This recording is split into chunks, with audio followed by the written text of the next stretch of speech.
Good morning, Steve Weber here, the host of the American Gumption Morning Show, broadcasting on Spirituality Gone Wild and also on the American Gumption Facebook page and American Gumption YouTube channel. So thank you for subscribing. Thank you for being here. Thank you for being part of Spirituality Gone Wild and the American Gumption project, American Gumption Morning Show. Alrighty, so today is Thursday, March 4th, and show number 137, 137. There you go.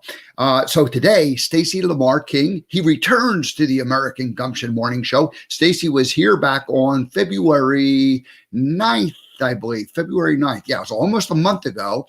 And we talked about his journey in post-traumatic stress disorder, serving in the military, getting out of it, just launching right into his career, and then finally crashing and burning, and then finally getting the help. And so anyway, he's going to return today. We're not going to talk about that stuff. We talked about that last time. We're going to talk about being a project management professional, a PMP, project management stuff, and my monologue is called Projects, appropriately enough. That'll be coming up in just a minute after the announcements.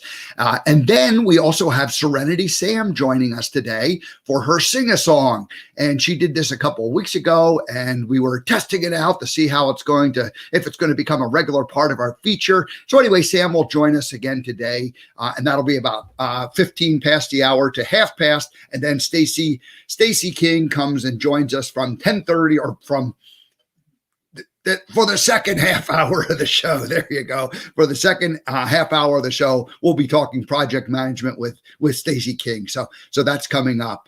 Serenity Sam in the next 15-minute segment after the monologue. All right, monologue is called Projects. Now, tomorrow, Jay Toops, he returns. Last Friday, we talked about the whole idea of turning waste carbons into alcohols, cleaner burning, stronger fuels, alcohol fuel. And it's a great idea. And, he's got a big project. So anyway, we're going to dig back into that. We kind of laid out the big picture last Friday. Tomorrow, what we're going to do is we're going to talk about the technology challenges. He says there's none. There's got to be a few. We'll talk about how the technology works. But really the bigger issue is, do we have the political and social will to make this happen? It's not something that's happening in mass production now, but it's something that certainly could and is a potentially a great solution to both our pollution and to energy needs that we have. So anyway, that's tomorrow. Jay Toops. Waste carbons to alcohol fuels and chemicals. Alrighty, so that's Friday. And then next week on Tuesday, Angie LaRue returns for the third time to the American Gumption Morning Show. And we'll be talking crystals, advanced healing, and all stuff quantum. So this is a woo alert. If you like the woo, you want to be here. And if the woo is too weird for you, well, then, you're being warned. So that's next Tuesday, Angie LaRue. Alrighty. That's, I think, it. Let's go ahead and shift gears and let's go ahead and launch right into the monologue. And again, I'm just going to, with inspiration from Stacy coming up at half past the hour, I just decided to give my idea of projects because I'm kind of a project guy. I love projects, actually. I am not a project management professional PMP. We'll talk about that. But I've been doing projects for myself all my life. So that's the monologue. So here we go in terms of, monologue. So my project is going to be, my monologue is going to be projects, not my project going to be monologue. All right. So I love projects. I mean, I'm a project guy. I admit it. I love projects and I love, because there's that, a project has a start and then it has the middle, the doing part, and then it has an end. So projects are cool because projects always they always have kind of like a beginning and an end. And then there's that, whole big part in the middle. So as opposed to routine or something that just kind of is like forever, projects always kind of come and go. So that's my I function best when I'm doing projects. You work on something for a while and then you finish it and you'll go work on something else for a while. And so I have a short attention span in terms of being able to keep doing the same thing over and over again. So that's where projects have always been something that have appealed to me. So as a kid, what were the very first forms of projects? I remember building some models. I didn't necessarily like building models per se, like model gluing the stuff together, but I did that sort of thing. Kits. I remember kits. Being a little more fun for me. They were bigger. They weren't models like the plastic airplanes and stuff, but the kits were like, I remember electronic projects that I was fascinated by where you soldered things together onto a circuit board and, you made different things. And so I always liked building things and like a puzzle in a way is a project, a simplistic project. You have the, you open the box and you lay out all the pieces and you get the edge pieces together and then you get the major pieces and so a puzzle is a form of like early projects that as a kid, I ended up doing. Now, my father, he was a project guy. He was a builder. And I grew up, under his influence. And so he was building, like even before I came around, he built a garage and he built the addition to the house. And, I kind of have vague remembrance of the addition to the house. I was still too young and little at the time, but I grew up like with knowing that, first dad built the garage, then he built the addition to the house. And so he was doing this project. Now, when I was 11, 12, 13, my parents bought a property and he built a house, a vacation cabin up in the Pocono Mountains. And for about a 2-year period, I went up there, practically every weekend with him and helped him build it. Now, I was young, so I wasn't capable of really doing the heavy lifting, but I was like involved with it and I was his helper. And that was a project. That was certainly a project because you build the foundation, then you build the floor and then you build the walls and then you build the second floor and then you build the roof. And, it was like, I grew up seeing how these projects worked.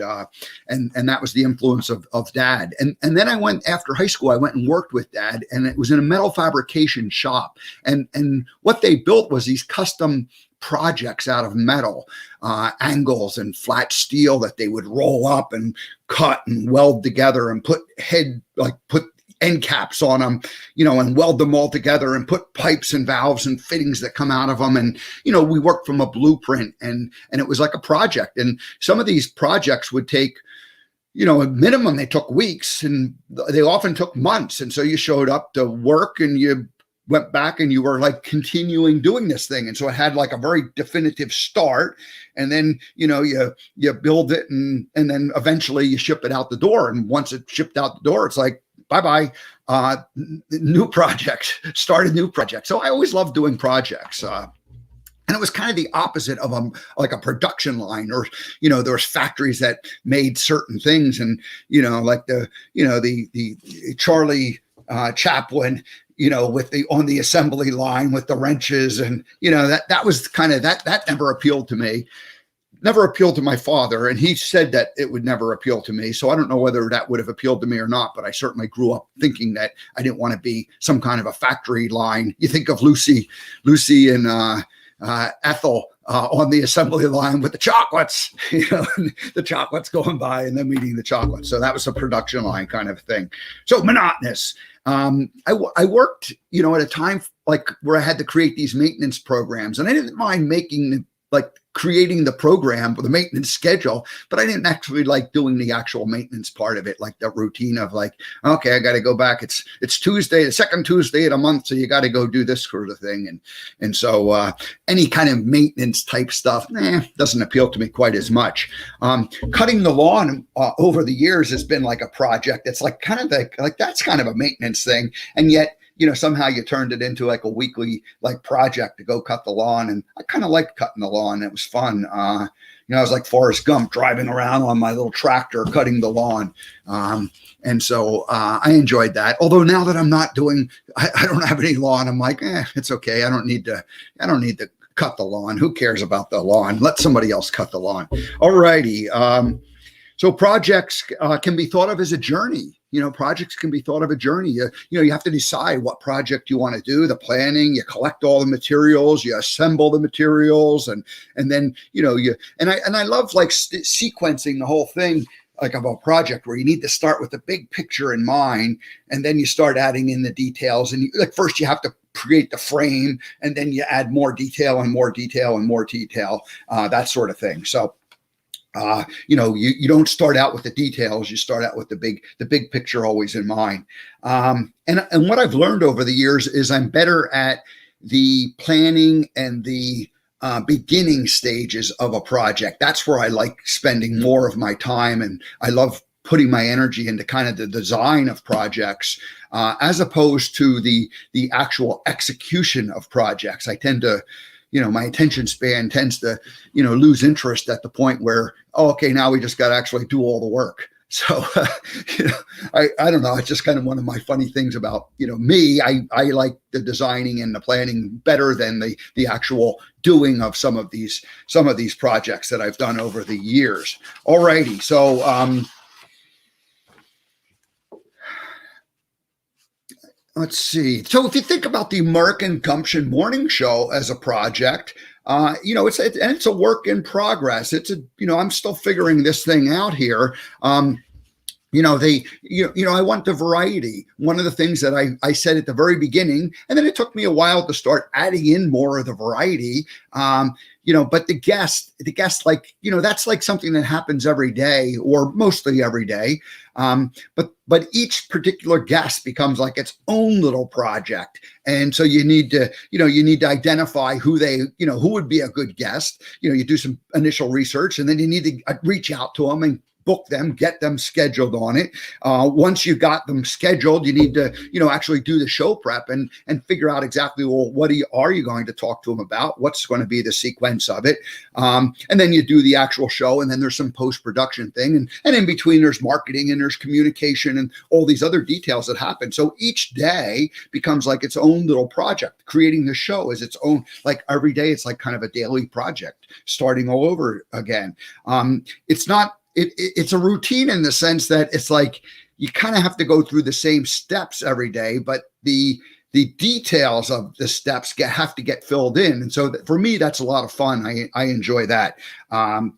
So it's and it's a little bit like that jigsaw puzzle, like if you're doing what I mentioned early on. So first thing you do is like, well, what puzzle do I want to do? You got a couple different puzzles there. You look at them and you decide, and then you put the edge pieces around, and then you put the major color groups, or you build the face or something, whatever the main center or object is. It's always easier to find those pieces. They might have some certain colors that stick out or patterns. And so you piece all that together. And it's funny, the last couple of months I've gone away with my brother and his wife, and we did puzzles. And so I'm having this idea of the puzzle, and the puzzles are kind of fun, just because it's like an activity, you're doing it. And yet, like when we get down to the very end, there's always these pieces that are left over that all kind of look alike. And it's not quite as much fun at that point, so it's more fun when you're doing the edges, and it's more fun for me when, you're doing the main, picture in it. But then when there's like all the blue sky, or the color that's all the same, some kind of a wall that's like one color, it's not as much fun to do that sort of thing. So you have to kind of persevere, but that's just like any kind of a project. You design it, you lay it out, you create the frame for what it is, and then you start filling in the pieces, and of course it's not completed until you finish it. So as I go forward in my life and in my career, I need helpers to fill in some of the pieces, because I like to focus more on that design part at the beginning. So that's I think that's really all I wanted to talk about today, in terms of the here we go, the projects for this monologue. Is like, hey, projects, they have an end, and projects are a journey. It's like they just kind of keep going. And so you have to focus on certain things early on, and then you have to focus on certain things at the end, and then you have to focus on certain, or in the middle, and then you have to focus on certain things at the end. So it just kind of keeps going, and it's the journey. And it's really like life, right? It's the journey of life. Are you enjoying the journey? And are you, being present to what needs to be done at any given moment? So like a project with its beginning, you got to focus on the, the design pieces. In the middle, you focus on, filling in all of the, the main pieces. And then at the end, you fill in all those details. And so that's like what life is like. It's just that journey and that continuous ongoing and doing. So that is the monologue projects for today. And I see Serenity Sam is in the room, in the house. She's in the back room. Let's go ahead and welcome her to the American Gumption Morning Show. And what I'll do first to welcome her is I'll play her theme song.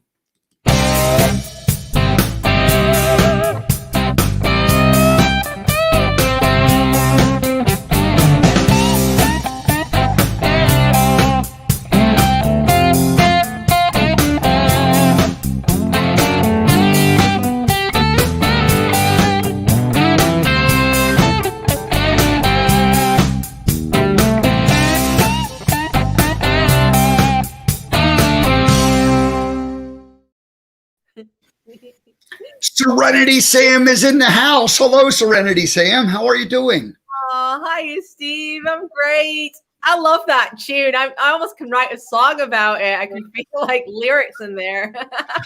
We'll have to add lyrics to it. That's what we're going to do for sure. I can feel it because it's proper rocking, isn't it? How are you, Steve? Doing great. Yeah, doing great. So talking about projects this morning, and we have Stacy King coming up at the bottom of the hour. So we're going to talk about projects, and he is a PMP, a project management professional. So that's going to be fun. We'll dig into the details of that whole story. So what are you doing today? What are you bringing to the American Gumption Morning Show? What is on Serenity Sam's mind? Where is your vibration in this universe taking us this morning?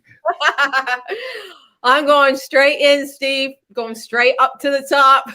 All right. The big picture. Yeah, we're not going through any back doors here. We're going to go straight to source, going straight in. We're going to do a Samtra today. A what? A sound what? I call them Samtras. It's like a mantra, but it's a Samtra. So it's something I've invented. I love it. Yeah, it's nothing that's Sanskrit or, yogi or anything like that. But I have written a mantra, which is sort of like a little sort of tune that repeats itself.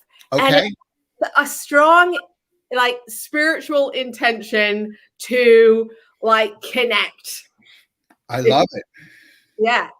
So that is what we're going to do. So it is a Samtra, like a mantra, except that instead of it being, like a typical mantra, it has a Serenity Sam attached to it. So it becomes a Samtra. I love that. So when you first said Samtra, I was like, what the heck is she talking about? All righty. Well, what do we need to do to get you ready to do it? Well, I'm only just going to change my audio in these settings, and then I shall be ready. All righty. Very good. Well, this is going to be fun. We will let Sam change the audio settings and get all set to go. Yeah. Okay, I am ready to rock.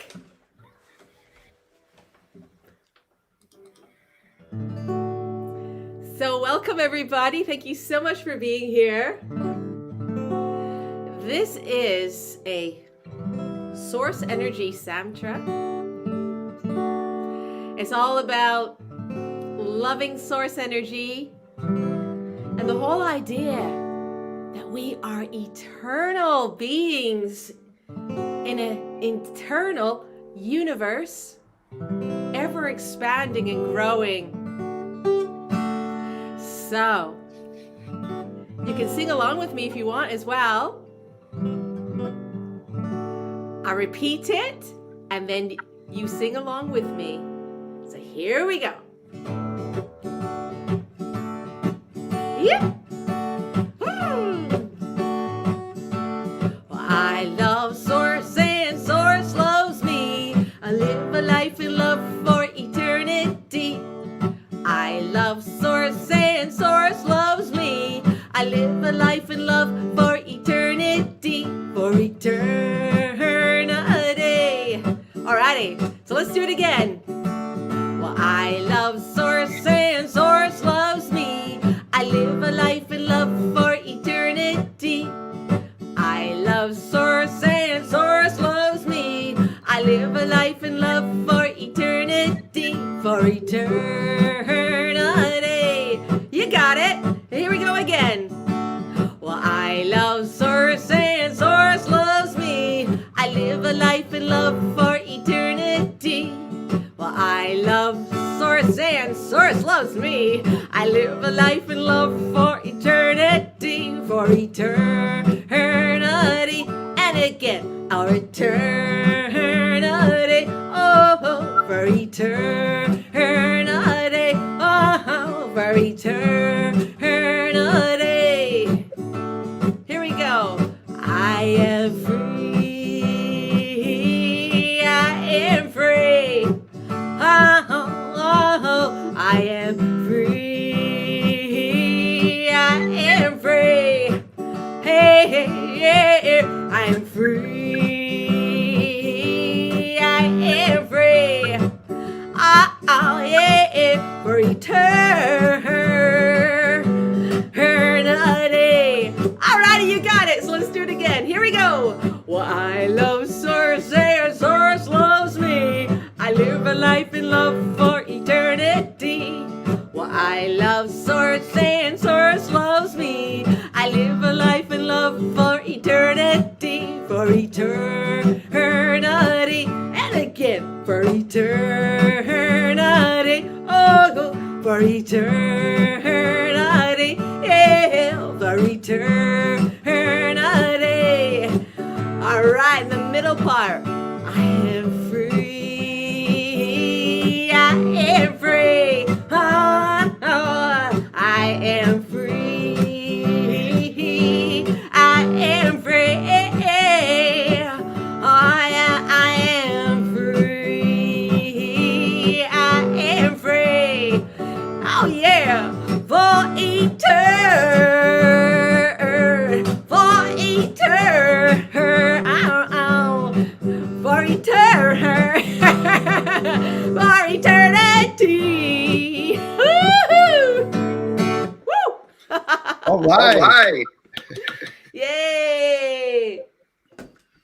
Well, very good. Very good. That was super fun.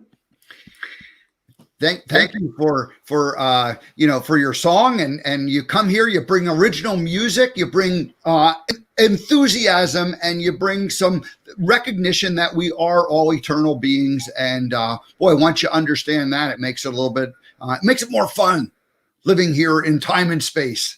It takes the pressure off once for me, I mean, these are from the Abraham teachings in particular, just to mention, which I'm well into, and finding them just so empowering and so positive. So, it's very law of attraction based, the music and the concept that we are eternal beings.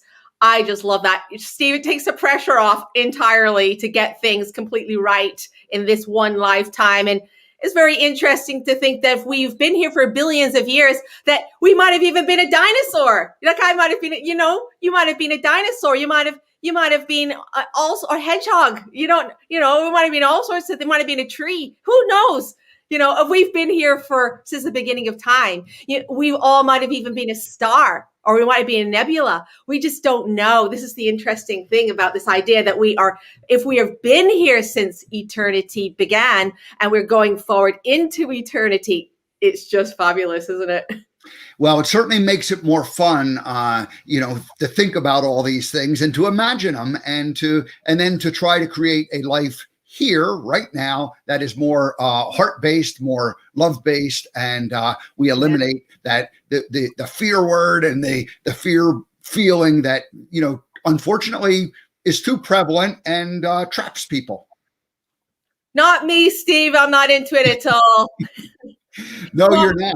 So serenitysam.co.uk is her website, and she is a law of attraction teacher. And of course, we got to know each other the last few months. And what's really fun about the journey that we're on is that we don't know where we're heading with things. Things are always changing. We have the ability to try things, and we also have the ability to go, hey, this doesn't resonate, and this isn't working for me. And so I just think it's great that the journey of what you're doing is, you are like living proof of that. I've interviewed you over the a couple different times, and you were a rock and roll drummer in your early career, and now you're really, kind of evolved. That's still a part of who you are, but you've evolved into so much more. So where is Sam going? Where is Serenity Sam taking us in the next few months? What are you envisioning? I am just a creator. I'm a creator down to the very core, which means that I give myself the right to create whatever I want, whatever I desire. I wake up into that space of, I don't have to do anything I don't want to do, Steve. I don't have to do anything out there. I don't have to do anything for a career. I don't have to do anything because I got to do something. I play it day by day. I mean, it will evolve. I love music so much, and I can see it just going further and further and further. I can see myself coming to America in the next year. I could see myself definitely coming to America, and I would love to perform, and that would be such a fabulous thing. And I'll come and join you somewhere when you're caravanning around and you're traveling and you're doing your thing. I'll come on your show and come on your bus. That's my plan. I'm going to come and see you in the Rocky Mountains or somewhere like that. You are welcome, and that's going to be the fun of it, and for me, and we talk about the project and the evolution. The vision is to be out there on the road, and of course this last year we just started the show virtually because that was that made the most sense to do. And as we get out there on the road later this year, or when exactly it happens, it's just going to happen. And boy, that would be fun for you to come over from UK and join us. So you're welcome anytime, Serenity Sam, and you're always welcome to be part of this show. And whether we do something regular on an ongoing basis, or as we do something kind of from time to time, we are going to figure that out, and you're going to be part of the show. So that's what I would love to see. Well, aren't you, Steve? You're going away in a few weeks' time, and so there will be a bit of a break from me coming on the show. And so we'll probably have to retake when you come back and see where everything's up to and what's evolved since then. Because if we come out of lockdown here in the UK, I may start gigging again, which is going to be fabulous to get back on the stages and be out there earning a few quid as well. So we'll have to regroup when you come back and see where we're all up to. Very good. Now, I haven't talked about my adventure coming up yet, but yes, I am going to take a cross-country trip, kind of a little beta run. I'm going to fly out to California, and I'm going to drive a vehicle back across the country, and I'm going to stop at various places, and it'll be about a 3.5-week adventure, and it's coming up in just about 2 weeks I start. So I haven't talked about it a whole lot yet on publicly, but you've prompted me to go ahead and do it right now. So very good. So we'll see you when I get back from that adventure. Thank you so much for being part of the show. And what's your last words until the next time? What do you want to say to the American Gumption Morning Show audience? I love Source, and Source loves me. Live a life in love for eternity. Alrighty. Well, thank you, Sam. We'll see you again soon. Thank you. Bless you, Steve. Thank you. Bye-bye. All righty. Well, there it is, Serenity Sam. Let's go ahead and play her theme song as she and we'll exit her that way.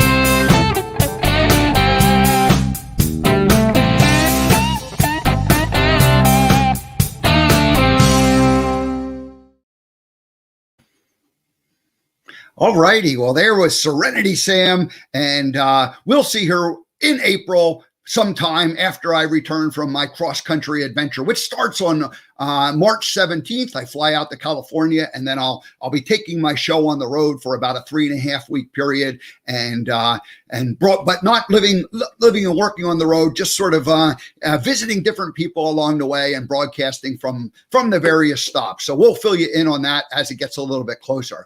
All righty, now let's go ahead and shift gears. Let's bring our main guest to the show. Stacy King is in the green room, ready to go. Let's see if we can bring him on. Let's see. Oops. Stacy, I'm pushing buttons and nothing's happening because I'm pushing the wrong buttons. Good morning. Good morning. How are you doing? I'm great. I'm trying to a little nervous coming in behind all that motivation of Serenity Sam.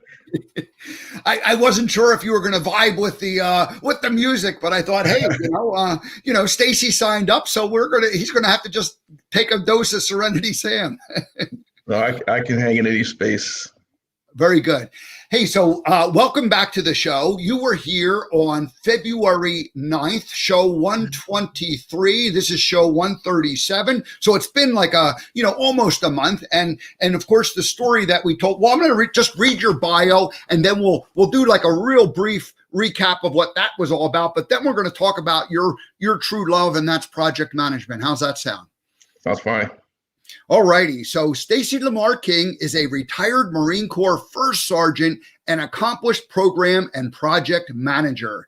He is a training consultant at PM-ProLearn. There's the website, PM-ProLearn.com.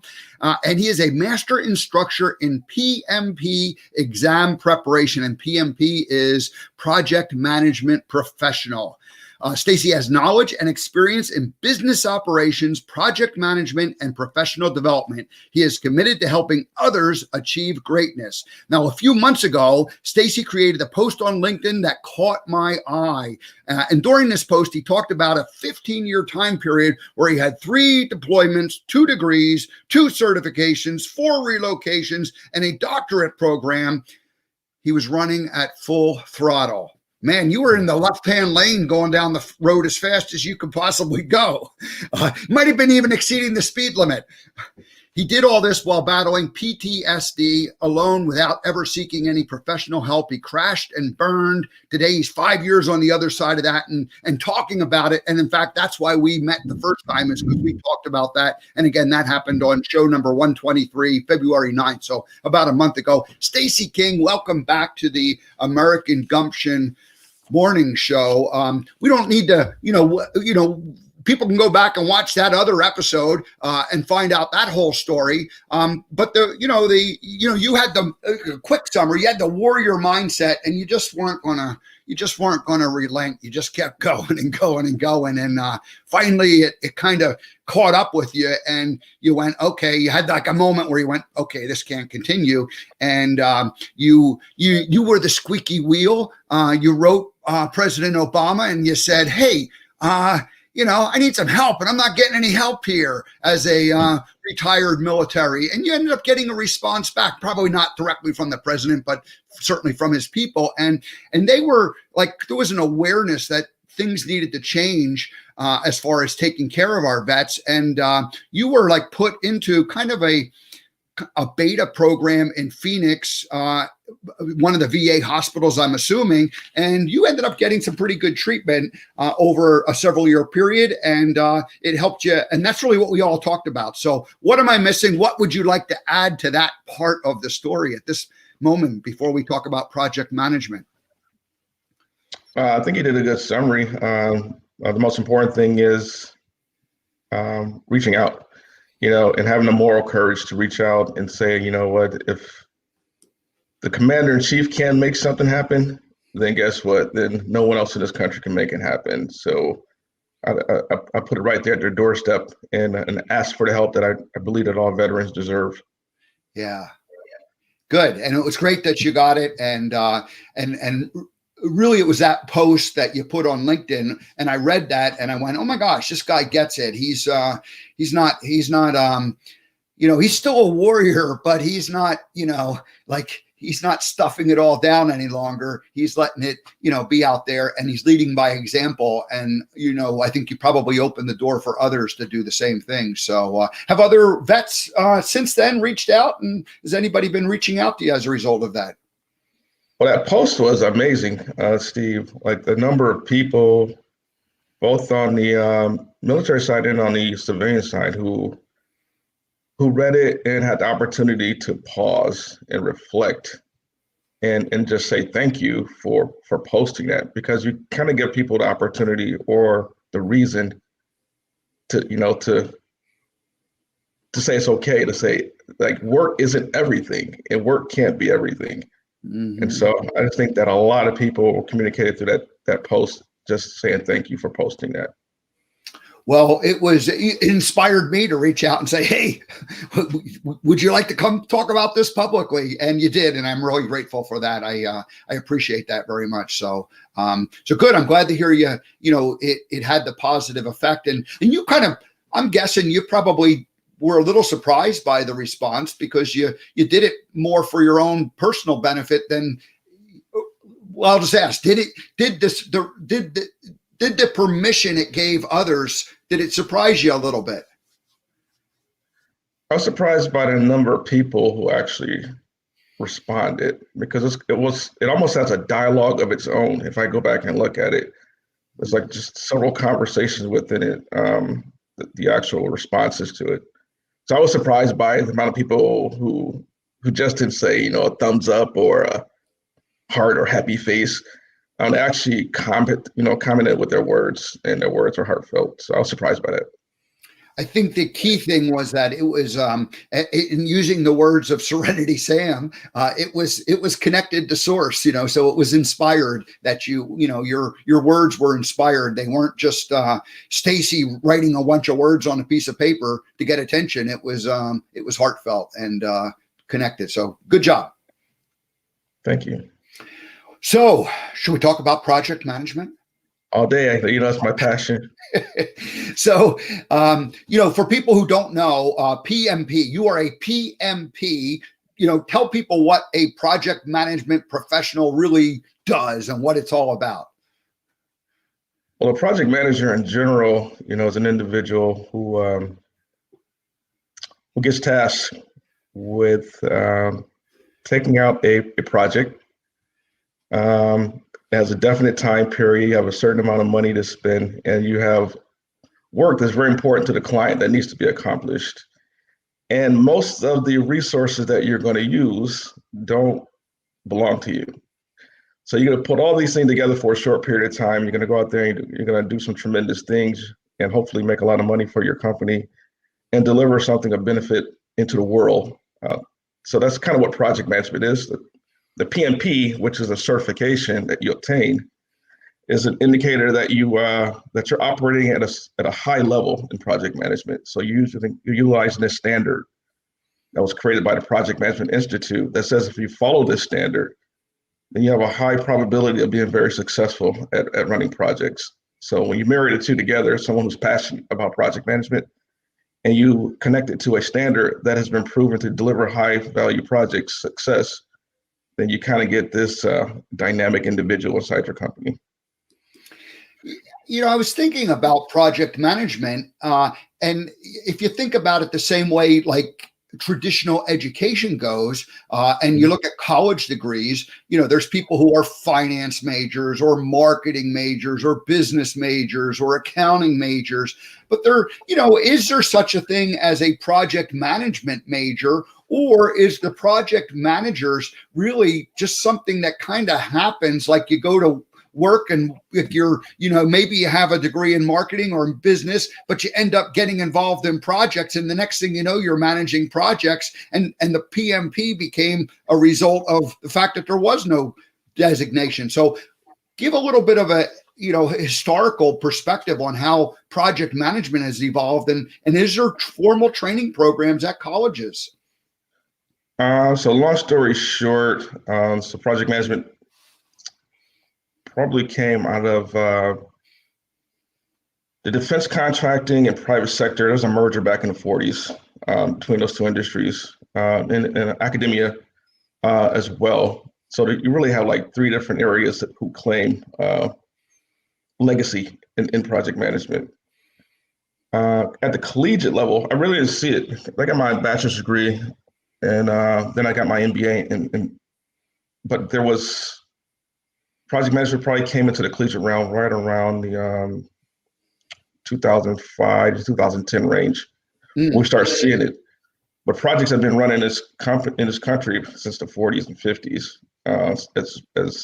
So it's kind of been there on its own in its own realm. So to speak, in those three areas I mentioned, the private sector when they merged with defense contracting, and it's gained traction as companies have seen that if I can bring this type of methodology inside my company, I can be very responsive to the needs of the market. So you can stand up a project team relatively quickly, and then stand it down, and then reallocate those resources to other parts of the company.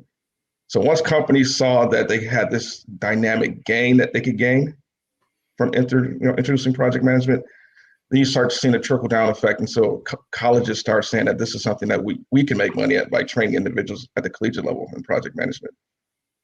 So, that's a great example or description of it. Thank you. I didn't realize that you said colleges did actually start, certifying or offering credentials in project management in 2005. So really only in the 15 years. And the fact that it came out of I think it's more of the military who probably, started it. And when the industrial companies, were doing so much work for the military, that's where the merger took place. Is that what you're referring to? Correct.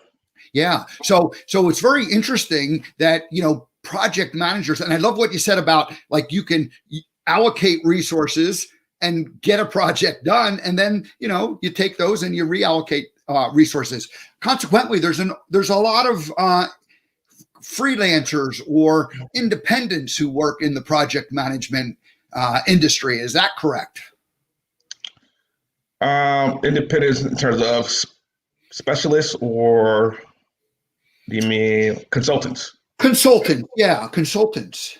Yes, it's a huge space. So that's kind of where I hung my hat for about 5 years, as being once you become known in the industry, it's just a unique place that once you are known, people tend to find you because of word of mouth, that you have these unique abilities, and if they trust. So it's all about trust. So yeah, there's room for a lot of specialization. There's room for a lot of freelancers. There's room for a lot of individuals who, to thrive in project management on their own, or if they want to merge, with a group of individuals, like I am currently now with the company I work for, PM-ProLearn. You have a lot of individuals who came out of individual success as project managers who come together to form this unique company that's providing project management training to individuals. So that's another thing that came out of having the experience, is that you get into this craft, you do the work, you're very successful at the work, but you gain a lot of knowledge. And the knowledge that you have now becomes more valuable, almost more than your original abilities as a project manager. I had the ability to train individuals now. What were you doing when you were freelancing? What kind of projects did you cut your teeth on or earn your reputation at? And again, this would be after your military career. So because I did project management here in Charleston, South Carolina for 4 years. So my primary customer was the Marine Corps. Mm-hmm. So I did a lot of systems engineering type projects and managing, upgrades and refreshes and tactical communications assets, replacements as projects. But when I left that work, when I got into the consulting work, it was more so on the ability to go inside of a company and to assess, to see how well they were performing at project management, and then to identify, areas of weakness, and then help them shore up those areas of weakness, and help, get a team that was operating at a certain level of project management, and then take them to another level of performance through just sharing what I know, and then having the ability, because I just have a unique ability to be able to look at something and find the weak spot and address it. So that's kind of where I hung my hat for consulting. when you how long have you been with PM-ProLearn, and what's your specialty in terms of teaching? Because I know that your company provides certifications for and multiple different types of certifications in the project management field. Where is your niche in helping to train people? Do you have a specialty within that range? Yes, so my specialty currently is in the PMP. So that's what I've been doing since 2014.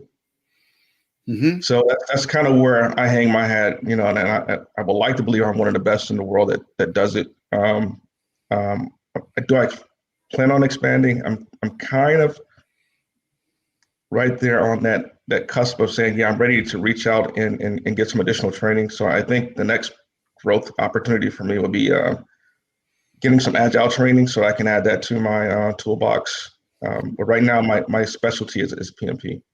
Yeah, it's funny. There's words. I got some words here I'm just going to throw down. So agile, Scrum, Kanban, Lean, Extreme Programming, XP, Test-Driven Development, TDD. I mean, these are all words that for some reason, I ended up reaching out to a bunch of PMPs a couple of years ago on LinkedIn, thinking that maybe, somehow I could go in and, work in that space. And I kind of, it was an experiment that, didn't necessarily fit my, the direction I was going, but it was like that's how we originally connected. So I remember hearing though all about like agile, Scrum, Kanban, Lean, all these words that like initially you're like, what the heck are all those? I mean, what are all those? Well, there are different methodologies.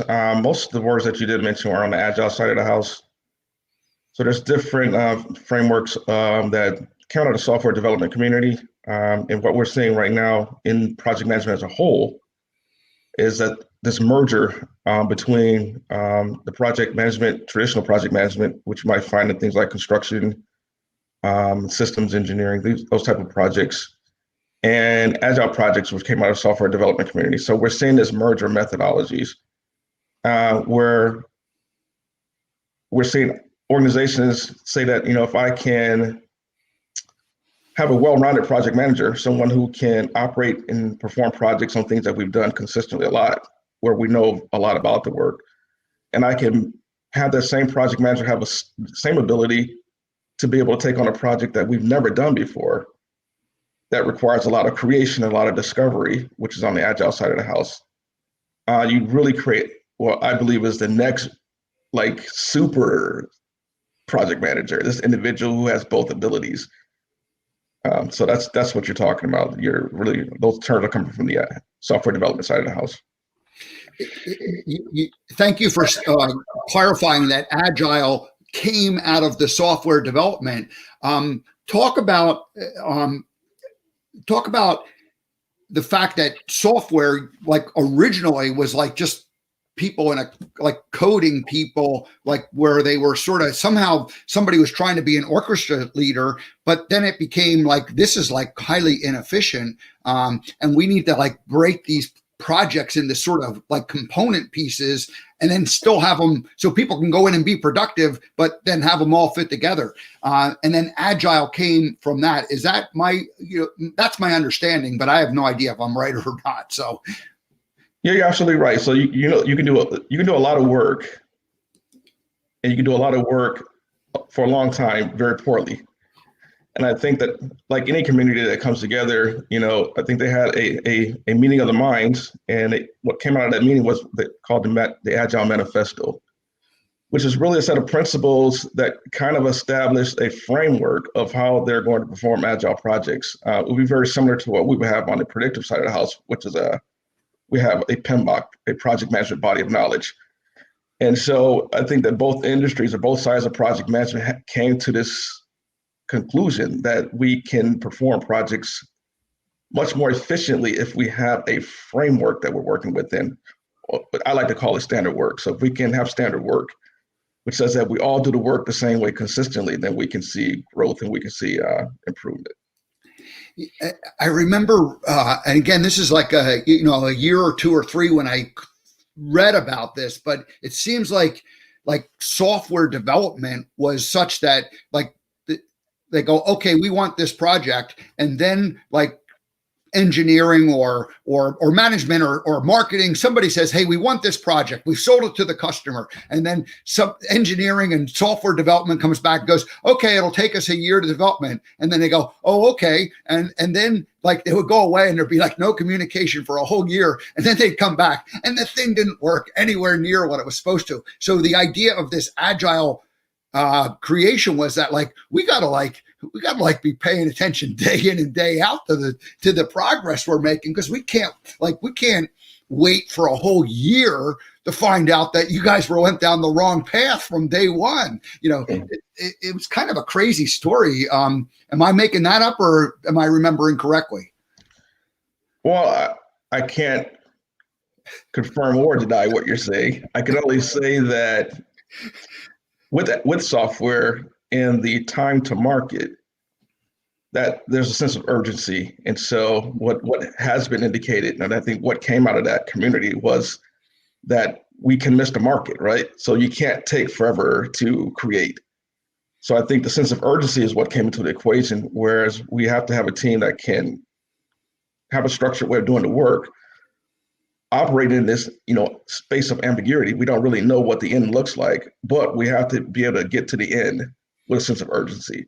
So I think those three things kind of came together, and that's what you saw on the far side of that what may have been like in the past, but the present is like that they have a standard, they have highly skilled people, and because they have the standard and highly skilled people, they can be very responsive and they can respond with urgency to meet that need in the market, because software changes so fast.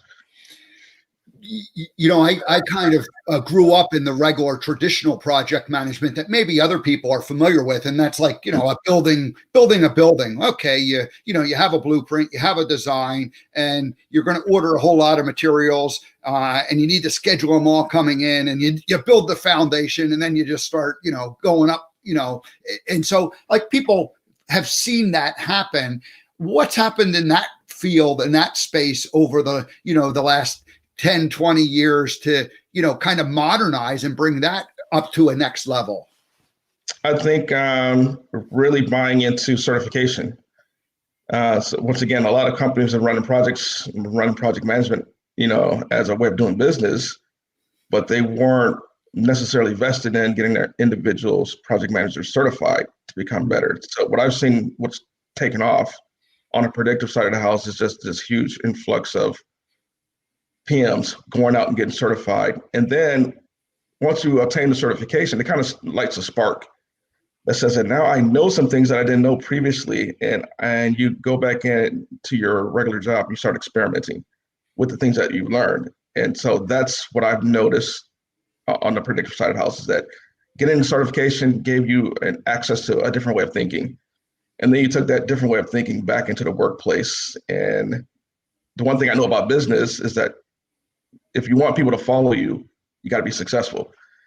And so if you as a PM can take these things into the workplace and you start outperforming your peers, then naturally individuals are going to see the value in that certification and start applying those techniques. Yeah, that's it's I guess the more you learn, right, the more we are exposed to new ideas, then the more we come back and we start experimenting. And the certification process has given people who became competent at doing their job a certain way new ways of looking at it, so that they could come back and try other things. Do like smaller companies feel the need to have someone certified, or is it the larger companies, or who's getting certified? Is it like more one group or more another group? Well, I think you see it across the board. I don't think it's something that's unique to like company size. I think that those companies who have forward-thinking leadership see the value in it. And what they really see is like, I'm really getting the abilities of like 3 people in one person. So you become this force multiplier inside of a company. So I don't think it's restricted to the size of the company. It's really restricted to the leadership thinking, how that leadership group thinks at the top, and how they value individual performers. Because we're dynamic people, and you just don't find us just hanging out on bus stops. These are very dynamic, very unique individuals who can absolutely change the fortunes of a company. What does, talk about what skills does a good project manager have? Not necessarily someone who's been certified, but what are the characteristics, maybe the personality characteristics of a good project manager? Great listener.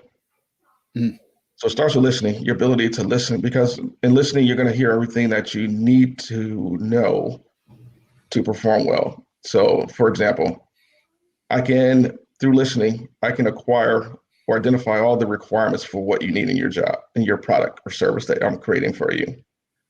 But it's just not listening to the customer. I got to listen to the customer. I got to listen to my team. I got to listen to the individual stakeholders who support us. So for me, it all starts with listening, ability to listen. People skills. Can you sell a vision? And it starts with, because we try to build these collaborative teams. And what is collaboration other than getting a group of people who are individuals to come together and to work for the better of the group and better of the company? So can you get an individual to believe that the work that they're doing is very important and that they are very important? And I think when PMs had that ability to sell that and to prove that to their team members, then they create these dynamic teams that go out and just perform at a very high level. So listening and I guess you could say selling. You can sell the vision, you can sell the mission. I think those two are very unique skill sets.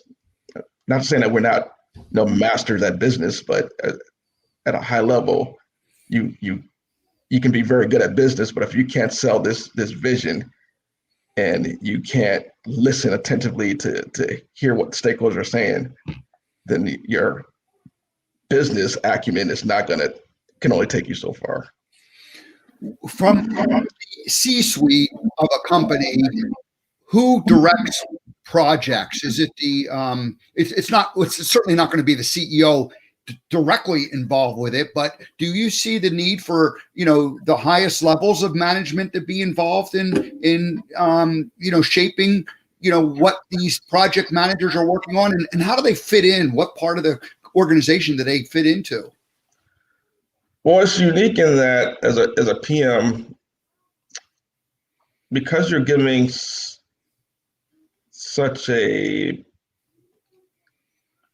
because so much is entrusted into your hands in terms of the company's bottom line. Like a project manager, I was always known by name at corporate. They're going to know all the project managers by name because you're giving such a big piece of the company's bottom line at the end of the year to hit, that you're known. But in terms of who's managing project managers, what we've seen is most companies have gone through this progression where project managers may have traditionally come in through the doors and they actually fell under the supervision of operational managers. Mm-hmm. But as we saw companies start to bring in more revenue through their pipelines, through projects, then we see the shift where we establish this almost like its own standalone entity of project management within a company. It's kind of like a companion to operations. Mm-hmm. It's what we tend to see. And as we have developed, then we saw individuals rise up that chain to those C levels and those higher levels of management inside these organizations. But you kind of have to work your way through the progression of, has project manager come in the door and has it proven itself inside the company? Yes, if it has, then you take that next leap where you establish kind of like this management piece of project management that's coexists along with the operational side of the house. And once we see this significant shift in terms of revenue being brought into the doors through project management, you kind of see this shift in power at the higher levels of management within a company to start bringing on these individuals who came out of that community. Yeah, that's great. The idea that the future of the company is really entrusted with you guys, and so that you equated it to like a revenue bottom line, but it's it's like, and of course the revenue is going to be the future of it, but so much things have to happen to make that revenue hit in terms of structure pieces, and that's what you guys are working on. So it's kind of a fun. I guess it's if you're not someone who, if you're someone who's very risk adverse, you're probably not going to be a very good project manager. You gotta live a little bit on the edge there, don't you, Stacy?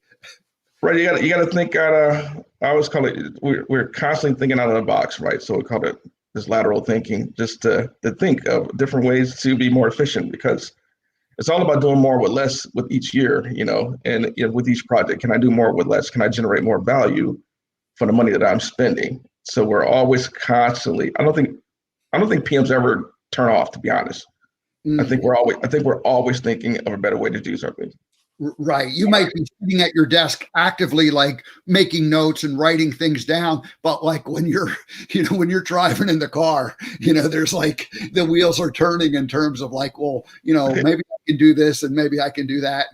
And hopefully not when you're sitting at the dinner table with your beloved ones, you've turned it off at that point, but I imagine some of that still goes on.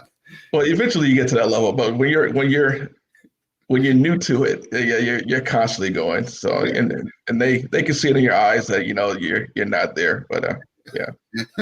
All right, very good. Well, hey, this is a fun conversation. I appreciate your being willing to kind of talk about it. I hadn't, I've always loved projects because there's a beginning, there's like a middle, and there's an end, and I have kind of I have a bit of ADD where, like if I do something for too long, I just sort of get bored with it. And so projects always gave me the opportunity to, stay focused on it because, there is a beginning, there is a middle, and there is an end always to these things. And so, and you have to have different thinking. Maybe that's a good way to kind of wrap up here. What different mindsets do you use? Like, as you are beginning a project and then you're more in the middle of a project and then you're towards the end of it, have you seen people have to shift their thinking in order to get through each of those phases? Absolutely. So, and it really depends on the complexity of the project and, how familiar are we with the work. So if you're dealing with something very complex and it's something that we are new to doing, you're going to work very hard in that first phase, taking that car out the driveway. So you're going to work very hard. You can be very engaged. You're going to have a lot of hands-on with that team. You're going to provide a lot of direct, guidance and instruction. That's particularly on the predictive side of the house. But as a team matures, so your ultimate goal is to create what we call this self-directed team, where the team almost operates with very little oversight.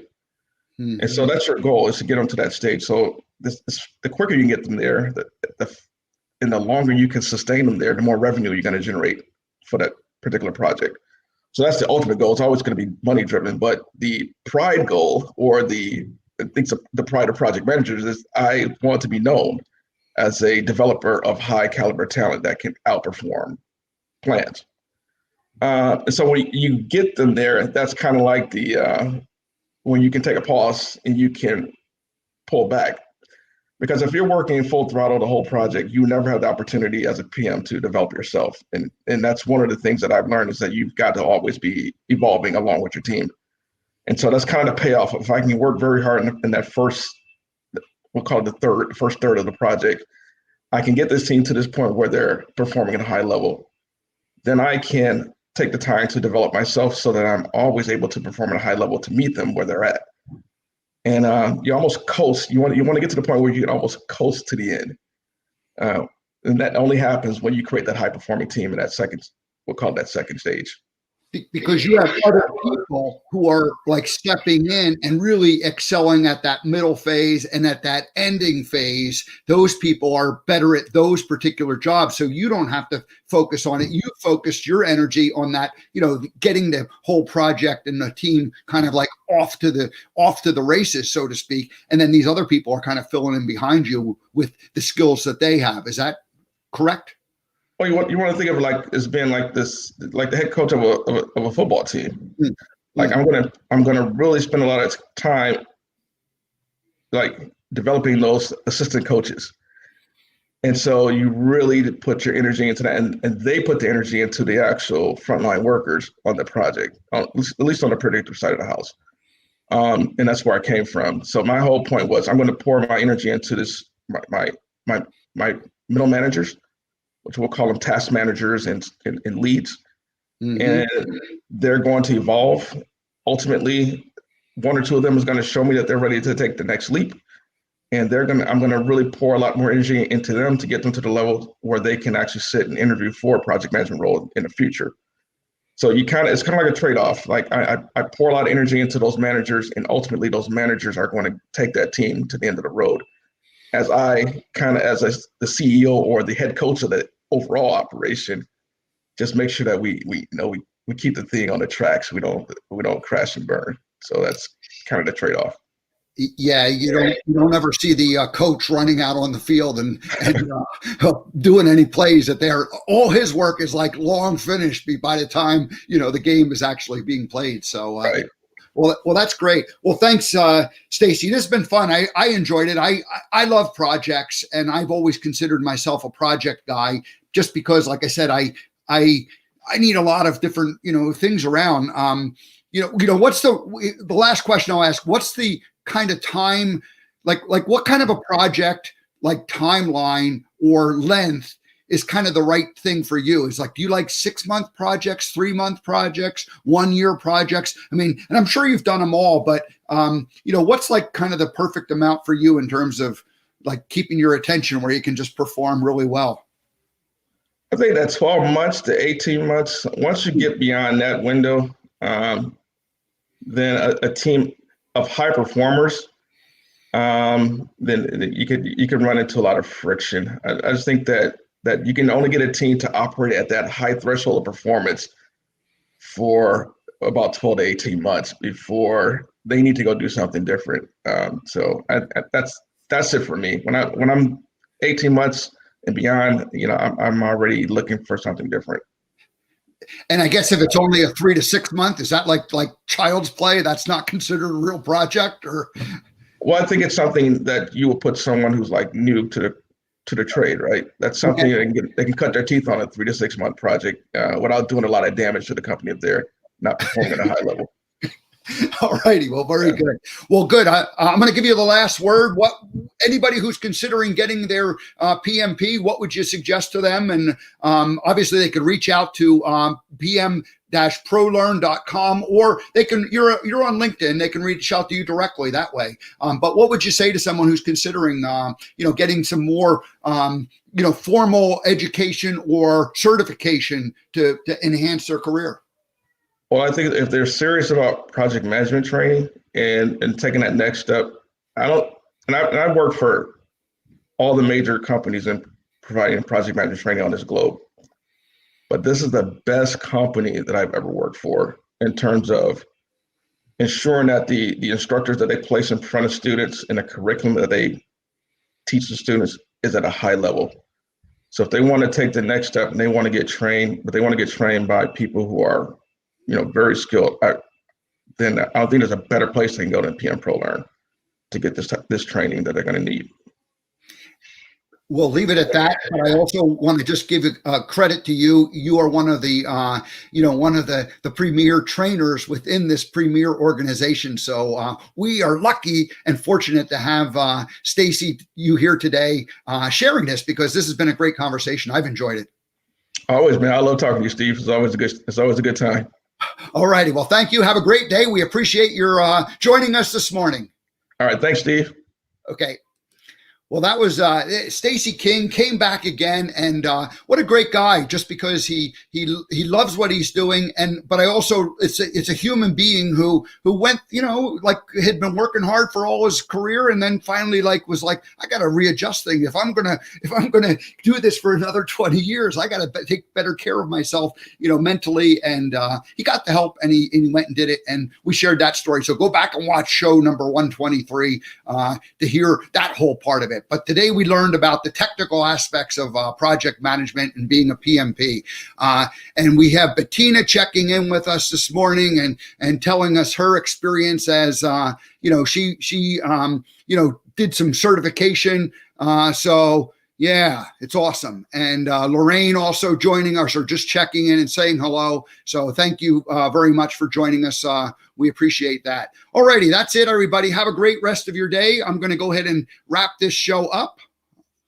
And we'll get out of here. I'm changing dials and trying to find the right buttons. Alrighty. So, let me tell you what's happening. Tomorrow, Jay Toops returns, and he's going to talk about part 2 of the technology and the social and political will needed to make his project get off the ground. And that's converting waste carbons to alcohol fuels and higher level alcohols that could be used as specialty chemicals. And next week, Angie LaRue joins us on Tuesday for Crystals, Advanced Healing, and Quantum. It's a woo warning. We're going into the woo world on Tuesday. So, alrighty, everybody, have a great day. I'll see you all tomorrow.